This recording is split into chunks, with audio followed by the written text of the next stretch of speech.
ஆடி மாதம் அம்மனுக்கு விசேஷமான நாள். உங்கள் பக்கத்தில் இருக்க அம்மன், பெரிய பாளையத்தம்மன் இருப்பாங்க, அங்காளம்மன் இருப்பாங்க, வெங்கிலி அம்மன் இருப்பாங்க, நிறைய அம்மன்கள் இருக்காங்க.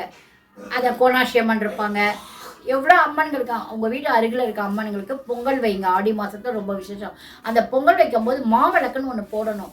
இந்த மாவிளக்கு கண்டிப்பாக அம்மன்களுக்கெல்லாம் விசேஷம். மாவிளக்கு போட்டு அந்த மாவிளக்கில் நெய்யோ நல்லெண்ணெய்யோ ஊற்றி விளக்கு போடுங்க. அம்பாளுக்கு, அந்த மாரியம்மனுக்கெல்லாம் அந்த மாவிளக்கு தான் ரொம்ப விசேஷம்.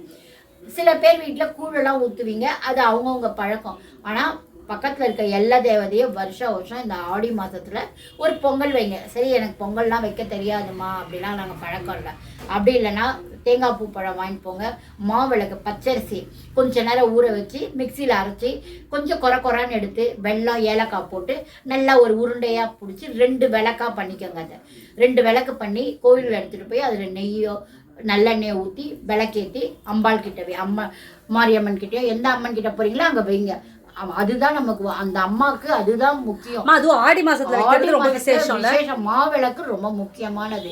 நீங்க தேங்காய் அர்ச்சனை பண்ணாலும் இந்த மாவிளக்கு அம்மனுக்கு விளக்கேற்றிங்க. விளக்கேற்றி கொஞ்ச நேரம் கழிச்சு வீட்டுக்கு எடுத்துட்டு வந்து வீட்டில் ஏற்றி வைங்க. அதை வீட்டில் கொஞ்ச நேரம் அதை எரிய விட்டுட்டு அதுக்கப்புறம் நம்ம சாப்பிட்டுக்கலாம். அதை அப்படியே சாப்பிடலாம், அடை மாதிரி தட்டி கூட சாப்பிடலாம். அதை நம்ம சாப்பிடலாம். அதனால் ஆடி மாதம் எல்லாருமே போய் உங்கள் வீட்டு அருகில் இருக்கிற மாரியம்மனுக்கோ அப்போ உங்களை தேங்காய் ஒரு அர்ச்சனை பண்ணிவிட்டு இந்த மாவிளக்கு போடுங்க. அது ரொம்ப விசேஷம். அம்மனுக்கு மட்டும்தான் நம்ம போடணும்னு இல்லை, முருகருக்கு போடுவோம். அதாவது பெருமாளுக்கு புரட்டாசி மாதத்தில் நம்ம பூஜை பண்ணாமல் அதுவும் போடுவோம். இந்த மாவிளக்கு எல்லா எந்த விளக்கு போட்டாலும் அதை விட பவர்ஃபுல். இப்போ லெமன், அதாவது எலுமிச்சை பழத்தில் விளக்கு போடுவோம். கோவிலெல்லாம் நெய் ஊற்றி விளக்கு போடுவோம், எண்ணெய் போட்டு போடுவோம். அந்த எலுமிச்சை விளக்கை விட இந்த மாவிளக்குக்கு ரொம்ப பவர். அதனால் மாவிளக்கு ஆடி மாதத்தில் கண்டிப்பாக நீங்கள் விளக்கு போடுங்க. இந்த மாதிரி அம்மனுக்கு உங்களால் முடிஞ்சது போய் ஒரு அர்ச்சனை பண்ணி மாவிளக்கு போடுங்க. நீங்கள் உங்கள் குலதெய்வம் கோவிலுக்கு போவீங்க, போய் பொங்கல் வைப்பீங்க, அர்ச்சனை பண்ணுவீங்க.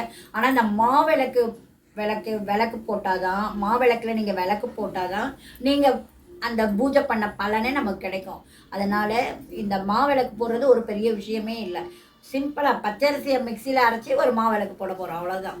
அதை நீங்கள் செய்யுங்க, ரொம்ப உங்களுக்கு பலன் கிடைக்கும். இந்த ஆடி மாதம் முக்கியமாக அதை போடுங்க, மறந்துடாதீங்க எல்லாரும்.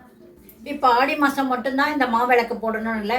நீங்கள் ஒவ்வொரு ட்ரிப்பும் எங்கே போய் எந்த அம்மனுக்கு பொங்கல் வச்சாலும் அப்போ மாவிளக்கு போடுங்க. மாவிளக்கு போட்டால் தான் நம்ம பண்ண பூஜையோட பலனே கிடைக்கும். அதனால் அம்மனுக்கெல்லாம் மாவிளக்கு, இதே மாதிரி குலதெய்வத்துக்கு நம்ம பொங்கல் வைக்கும் போது நம்ம விளக்கு போடுங்க. அது ரொம்ப விசேஷம்.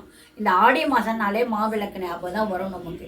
அதனால் பொங்கல் வைக்கிறவங்க ஞாபகமாக இதையும் பண்ணுங்கள்.